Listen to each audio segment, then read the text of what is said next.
बहुत बहुत शुक्रिया राकेश। और मंच पर मेरे साथ मौजूद हैं मध्य प्रदेश सरकार के पूर्व मंत्री, उज्जैन उत्तर से विधायक, और कहना चाहिए कि राजनीति के भी पहलवान है, पहलवान होने के साथ साथ चुनावी अखाड़ा सामने है। पारस जैन जी, फिर दांव पेच के लिए तैयार पूरी तरीके से? मध्य प्रदेश के बढ़ते कदम जिस पे आज कार्यक्रम रखा है, इसके लिए मैं आपको अपनी ओर से बहुत बहुत बधाई, बहुत बहुत शुभकामना देता हूँ। आपका सवाल है कि राजनीति में क्या भूमिका, यही है ना आपका जवाब? चुनावी मैदान सामने है, पूरा अखाड़ा तैयार हो चुका है। चुनाव का शंखनाद हमारे गृह मंत्री जी ने ग्वालियर से कर दिया है और अपना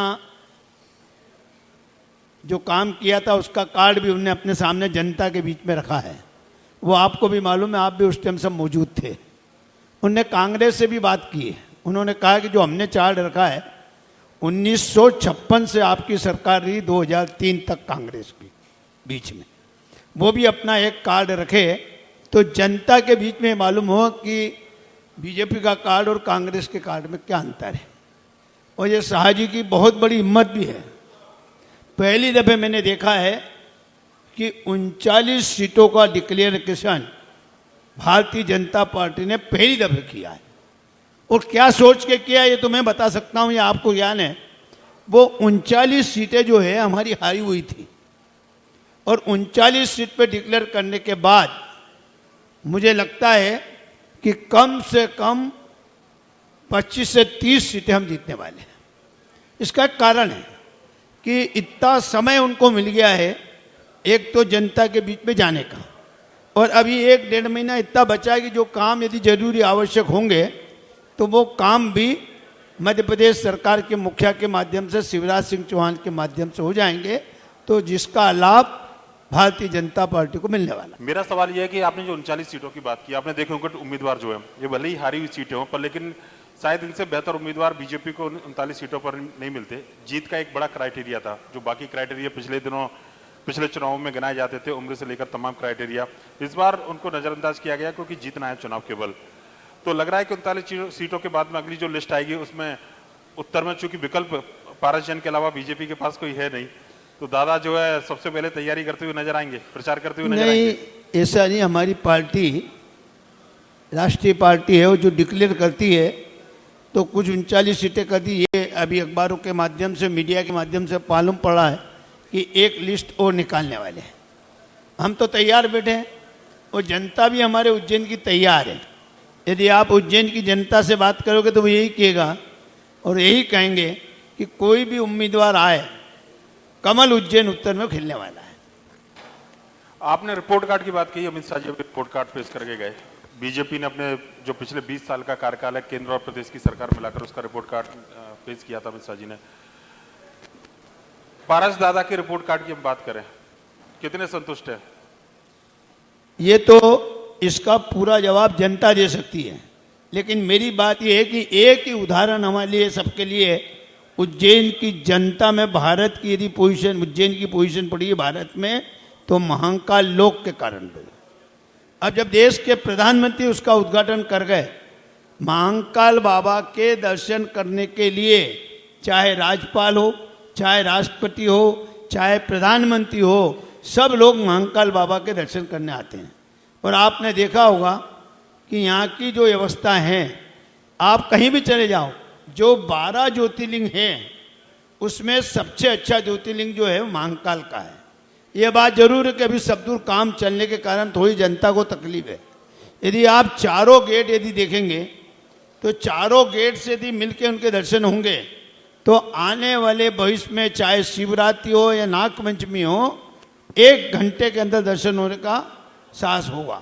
और ये बहुत बड़ा काम, जिसमें महाकाल के कारण पहले इंदौर की जो पहचान थी, उज्जैन के कारण इंदौर की पहचान थी, अब उज्जैन के कारण इंदौर की पहचान होने लग गई कि इतना बड़ा महाकाल बाबा। लोग कहते हैं जब इंदौर आता है आदमी तो वो सोचता है चलो महाकाल के दर्शन करने। 8 लाख लोगों के दर्शन होना ये छोटी मोटी बात नहीं। अभी नाग पंचमी में तो आपने देखा होगा कि इससे भी ज़्यादा लोग हैं। उस दिन 3 त्यौहार एक आ गए, एक तो अपनी सवारी, दूसरा नाग पंचमी का दिन, तीनों ये काम एक साथ आने के बाद भी प्रशासन ने पूरी व्यवस्था करी और थोड़ी बहुत कमी थी तो उसके लिए मैं खुद गया और मैंने कहा कि आप सुधार करो और उसी टाइम उनने बात सुन के मेरा सुधार किया है और आगे भी मैंने कहा कि इसमें सुधार की आवश्यकता है तो अधिकारियों ने कहा हम इसमें करेंगे। आपने बाबा महाकाल का जिक्र किया, हमारे कार्यक्रम की अध्यक्षता भी बाबा महाकाल ही कर रहे हैं इस पूरे कार्यक्रम की। और जो महाकाल मंदिर आपकी विधानसभा क्षेत्र में ही आता है, महाकाल लोक बनने के बाद में निश्चित तौर पर एक बड़ा परिवर्तन हुआ है यहाँ के आर्थिक गतिविधियों से लेकर धार्मिक गतिविधियों में बिल्कुल। और अभी काम चल ही रहा है महाकाल पार्ट 2, उसके आगे पार्ट 3 की भी तैयारी है, बड़ा विस्तृत। क्या भविष्य उज्जैन का आप देखते हैं, चूंकि आपके कार्यकाल के दौरान इतना सब चीजें हुई हैं डेवलप, पूरा जब महाकाल लोक बनकर तैयार होगा तो कैसी तस्वीर, क्या मन में कैसी तस्वीर आपके में? आपको ये मालूम होगा कि इसका बजट जो है 750 करोड़ का है। पहले फेज के अंदर 400 साढ़े 400 करोड़ लग चुके हैं जिसका काम हो चुका है।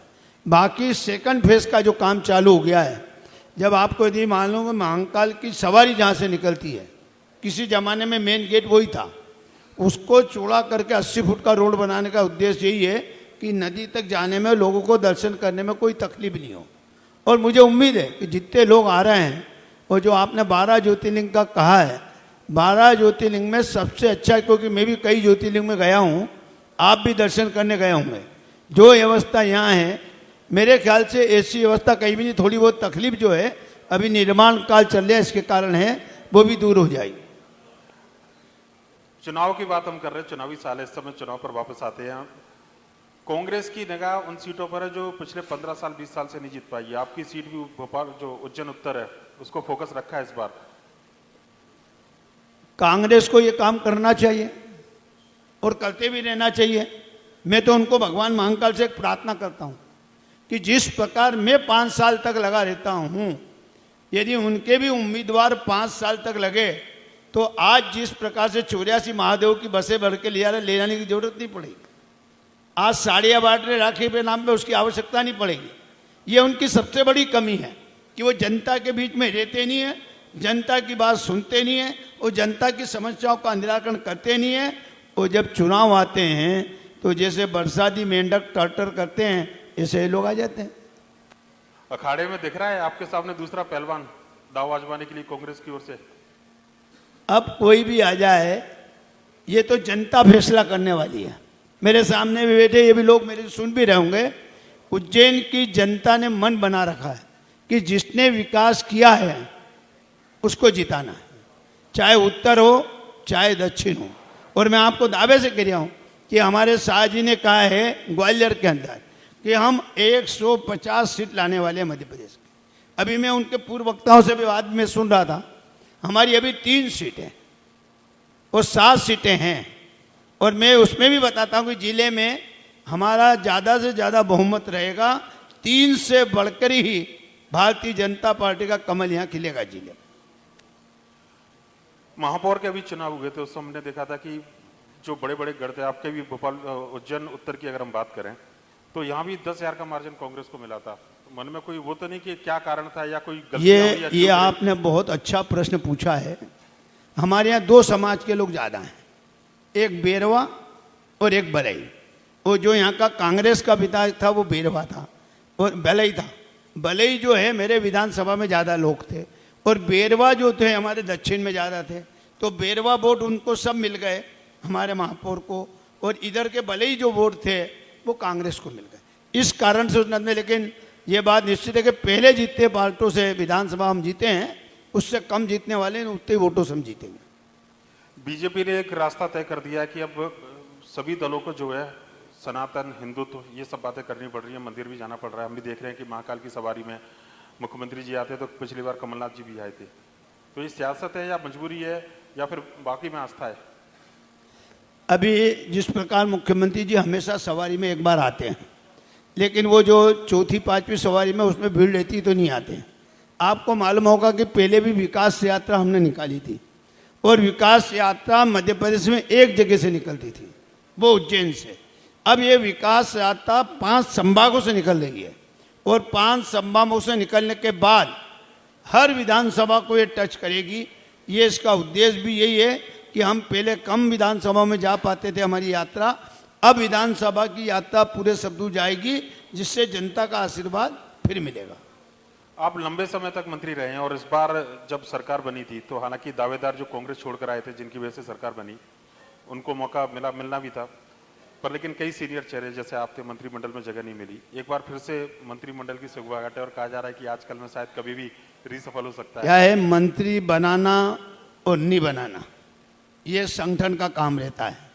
ये बात जरूर है, सुंदरलाल पटवा जी ने एक बात की थी और वो मेरे दिमाग में आज भी है कि पारस, सफ़ेद चादर लेके आप राजनीति में आए हो तो सफ़ेद चादर लेके ही वापस जाना। आज भी मेरे दिमाग में बहुत है। कई लोगों ऐसे हैं जो आपके सामने सबकी रिपोर्टें हैं, लेकिन अब उनको क्या मर्जी ये नहीं मालूम। लेकिन जनता की सेवा करना यदि अपना लक्ष्य हो तो मुझे लगता है कि जनता अपने को कभी भी नहीं भूलती। क्या लग रहा है पारस जी, निश्चित तौर पर आपका कार्यकाल हमने भी देखा है, मंत्री रहे भोपाल में, आपसे अक्सर मुलाकात होती रहती है, बतौर शिक्षा मंत्री, स्कूली शिक्षा मंत्री, एक लंबा कार्यकाल आपका रहा। पर लेकिन जब इतने सीनियर आदमी को अगर मंत्रिमंडल में स्थान ना मिले, उस समय लगा मन में कि संगठन ने दिया है जो प्राप्त है वो पर्याप्त है या फिर अन्याय हुआ? नहीं, ये आपने क्वेश्चन अच्छा पूछा है। जब भी कोई पार्टी के ऊपर समस्या आती है, परिवार बढ़ता है, तो कुछ विश्वसनीय अच्छे लोगों को ही रोकना पड़ता है। जैसे आपको रीवा को मालूम हो तो शुक्ला जी को रोका, मेरे को रोका, रामपाल जी को रोका। ये सब रोकने के कारण है कि उनकी जगह उनको देना जरूरी था, और नहीं तो हमारी सरकार नहीं बन पाती उनके समझौते के अनुसार। इसलिए कोई भी आदमी जिनको मंत्रिमंडल में शामिल नहीं किया, आपके सामने एक भी व्यक्ति ने कुछ नहीं किया होगा, ये बहुत बड़ी बात है, ये संगठन का काम है। नहीं, पर उनको कहीं ना कहीं तरीके से मंत्री दर्जा मिला ना। भाऊ जो है वो पिछड़ा वर्ग आयोग के अध्यक्ष है, रामपाल सिंह को भी फिर से मंत्री दर्जा दिया गया, और मंत्रिमंडल रीसफल की बात चल रही है तो उसमें फिर से राजेंद्र शुक्ला जी का नाम चल रहा है। उसमें जो आप उसमें क्या है, पहले हमारे संभागीय संगठन मंत्री होते थे, संभागीय संगठन मंत्री पूर्णकालिक भी होते थे, ये आप भी जानते हैं।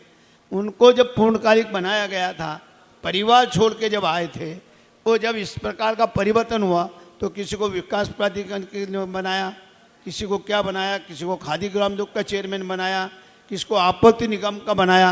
वास्तविक में जो व्यक्ति परिवार छोड़ के आया उनको बनाना जरूरी था, इसलिए उनको प्राथमिकता दी। 2023 का चुनाव बड़ी चुनौती है बीजेपी के लिए, और इस बार कहा जा रहा है कि डू एंड डाई कंडीशन जो भी हो, और कई क्राइटेरिया दरकिनार भी किए गए हैं। क्या चुनौतियां उज्जैन के अंदर आपको लगती है कि बीजेपी के सामने होने वाली हैं, या और सरकार के ऐसे बड़े काम जिसकी वजह से जनता पर भरोसा करे? देखो, बड़े काम उज्जैन में नहीं, पूरे मध्य प्रदेश में, भारत में हुए।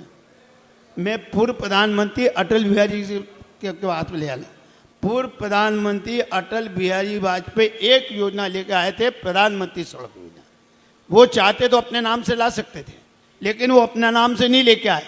उस योजना के माध्यम से पूरे भारत को जोड़ा और चारों तरफ रोडों का जाल बिछाने का काम किया था, तो पूर्व प्रधानमंत्री अटल बिहारी वाजपेयी जी। ऐसे ही हमारे देश के प्रधानमंत्री नरेंद्र मोदी जी हैं। आप यदि देखो, आयुष्मान कार्ड बनाने का जो काम किया, वास्तविक में पंडित दीनदयाल उपाध्याय जी जो कहते थे, चरे बेटी चलते चलो, और आखिरी पंक्ति में है उसकी मदद करने का काम करना चाहिए। चाहे आयुष्मान कार्ड के लिए 5 लाख का इलाज फ्री, प्रधानमंत्री आवास योजना, अब ये कितनी बड़ी योजना, कोई ने सोचा था कोई मकान बना? और योजना भी सरकार ऐसी बनाती है, चाहे वो अल्पसंख्यक समाज का व्यक्ति हो, चाहे बहुसंख्यक समाज का, सबके लिए एक समान केंद्र सरकार की योजना पड़ती है और मध्य प्रदेश सरकार की बनती है। मैं तो आपके माध्यम से मध्य प्रदेश के अल्पसंख्यक लोगों को बात कहना चाहता हूँ, को जो आपको प्रधानमंत्री आवास ने जिससे मकान दिया, आयुष्मान किन्ने कार्ड बनाए, और भी जो योजना, लाडली बहना योजना जो लेके आए, मुख्यमंत्री तीर्थ दर्शन जोड़ के लेके आए, उसमें अजमेर नहीं जुड़ा हुआ था तो अजमेर भी जुड़ाया।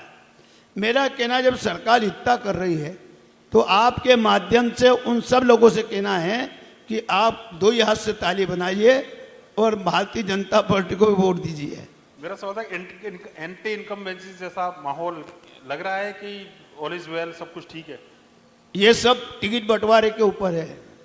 टिकट बंटवारे यदि अच्छे हो गए तो जो आपका लक्ष्य जो शाहजी ने कहा है 150 सीटें से भी ऊपर आएगी। एक आखिरी सवाल आपसे लेना चाहूंगा कि 2023 के विधानसभा चुनाव और उस चुनाव के बाद पारस दादा की क्या भूमिका रहने वाली है?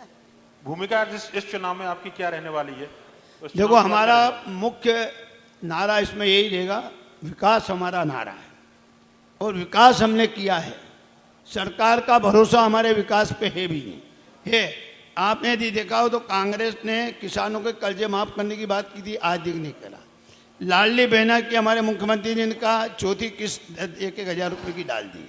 अब वो ये कह रहे हैं कि हम 1,500 देंगे, फार्म भरा रहे हैं। अब उनकी बात पे कौन विश्वास करेगा? हमारे मुख्यमंत्री ने भी कहा है कि आने वाले भविष्य के अंदर 3,000 रुपये देंगे। वाकई में गरीबों को देने का, और एक तो हर कोई सी भी पार्टी आए, मैं बहुत साफ बोलता हूँ, जो भी पार्टी आएगी गरीबों को देगा, उसी की सरकार चलेगी। बहुत बहुत धन्यवाद। भारत दादा निश्चित तौर पर राजनीति में से बहुत कम राजनेता होते हैं जो बात आपने कही, पटवा जी का उदाहरण दिया कि सफेद चादर अगर लेकर आए हैं तो सफेद चादर वापस लेकर जाएं। अब कम से कम अभी तक आपकी सफेदी बरकरार है, इस बात की खुशी है। धन्यवाद।